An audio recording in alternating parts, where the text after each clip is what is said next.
दिल्ली में बीजेपी की रेखा गुप्ता की सरकार के बजट पर आम आदमी पार्टी की प्रतिक्रिया सामने आई। नेता प्रतिपक्ष आतिशी ने कहा कि इस बजट को एक लाइन में हवाई बजट कहा जा सकता है।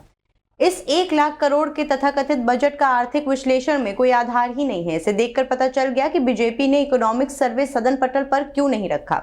अगर वास्तव में 1 लाख करोड़ का रेवेन्यू आ रहा होता तो इकोनॉमिक सर्वे सदन में आता। आज भारतीय जनता पार्टी की दिल्ली सरकार का पहला बजट पेश होना है, लेकिन ये बहुत चिंता का विषय है कि बजट से पहले इकोनॉमिक सर्वे ही पूरा नहीं हुआ। हमारे देश में आजादी के बाद से 1950 से ही इकोनॉमिक सर्वे बजट का आधार होता है। जो इकोनॉमिक सर्वे है वो सारे आंकड़े देता है अर्थव्यवस्था के, वो सारे आंकड़े देता है टैक्स कलेक्शन के, फिस्कल डेफिसिट के, फिस्कल सरप्लस के, कि पर कैपिटा इनकम कितनी है।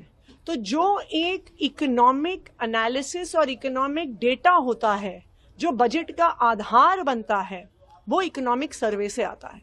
तो ये एक बहुत बड़ा सवाल है कि बिना इकोनॉमिक सर्वे के आखिरकार बजट कैसे बना दिया। ऐसा सुनने में आ रहा है कि इकोनॉमिक सर्वे इसलिए नहीं पेश किया गया क्योंकि दिल्ली की इकोनॉमी की शानदार तस्वीर उस इकोनॉमिक सर्वे में आ रही थी कि देश में सबसे ज्यादा पर कैपिटा इनकम दिल्ली में है।